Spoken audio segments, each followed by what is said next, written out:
एक गांव में दो भाई रहते थे। एक का नाम आकाश और दूसरे का नाम रामू था। आकाश बहुत चालाक था। वो हमेशा अपनी मनमानी करता था और रोब झड़ाता था। जहाँ रामू था वो बहुत लाचार और मासूम था। इसके भोले भाले होने की वजह से इसका बड़ा भाई आकाश इस पर रोब करता था। हाल ही में इनके पिता राम बवासीर बीमारी की वजह से मर गए। अब क्या था, आकाश चालाक होने की वजह से रामू का सारा हिस्सा हड़प लेता है। आकाश की बीवी बहुत तेज और शुतर थी। वो हमेशा आकाश के कान भरती रहती। हाल ही में रामू ने करिश्मा नामी लड़की से शादी कर ली। वो करिश्मा बहुत खूबसूरत और साफ दिल की थी। वो एक छोटे से घर में दोनों मियाँ बीवी रहते थे। रामू अपने बड़े भाई आकाश की दुकान संभालता था, जिसकी वजह से उसे अच्छी खासी रकम मिल जाती। एक दिन आकाश उसके पास आया और कहा, रामू, तुम्हें कल से आने की कोई जरूरत नहीं। मैंने तुम्हें नौकरी से निकाल दिया। मैंने ये फैसला बहुत पहले ही सोचा। अरे भाईजान, मैंने क्या किया? मुझे यहाँ से क्यों निकाल रहे हो? मेरी क्या गलती है, मुझे तो बताएं। देखो, मेरा सिर नहीं खाओ, बस मैंने तुम्हें नौकरी से निकाल दिया। क्या तुम्हें ये बात समझ नहीं आ रही? ये सुनकर रामू बहुत परेशान हो जाता है और सीधा जंगल की ओर चला जाता है। अब क्या था, वो एक जगह में जाकर बैठता है और सारी रात उसी के बारे में सोचता है कि आखिर उसने क्या गलती की। सुबह हो गई और वो एक नदी के पास आ गया। न जाने उसने मन में सोना मांगा तो यकदम सोना उसके पास आ जाता है। वो ये देख के हैरान हो जाता है और जाकर अपने घर में अपनी पत्नी को इसके बारे में बताता है।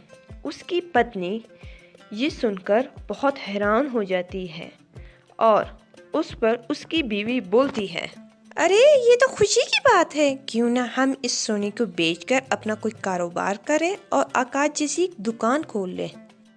अब क्या था, रामू अपनी पत्नी की बातें सुनकर बहुत खुश हो जाता है कि उसकी भी एक दुकान होगी। वो ये सोना बेचकर एक बहुत ही अच्छा घर ले लेता है। ये सब तरक्की देखकर आकाश और इसकी पत्नी बहुत ज़्यादा जलते हैं।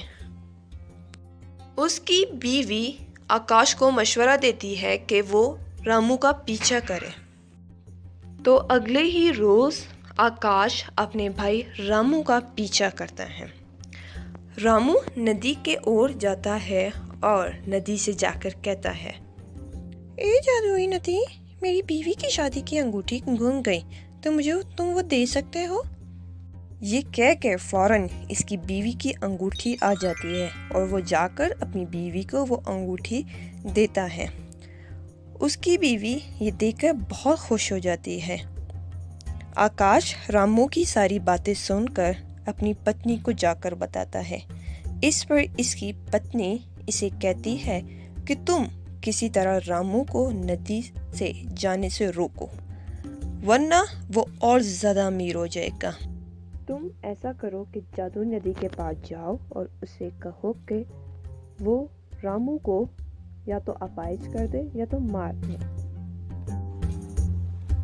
नदी के ओर चला जाता है और नदी से कहता है, ए जादुई नदी, मैं चाहता हूँ मेरा भाई रामू कभी इस नदी के पास ना आए।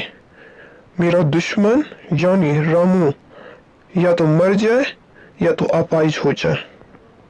तुमने बहुत बड़ी गलती की है आकाश। मैंने तुम्हें पहले ही चेतावनी दी थी कि तुम अपने दुश्मन के लिए कोई भी यहाँ से कुछ नहीं मांग सकते, वरना वो तुम पर आ जाएगा। इस तरह ये बात तुम पर आ जाती है, अब तुम मर जाओगे। इस तरह वो नदी आकाश की सारी बातों को सच कर देती है और आकाश को मार देती है। तो इस कहानी से हमें ये सबक मिलता है कि लालच करना बहुत बुरी बात है। लालच न सिर्फ इंसान को बर्बाद करता है बल्कि माशरे को भी बर्बाद करता है।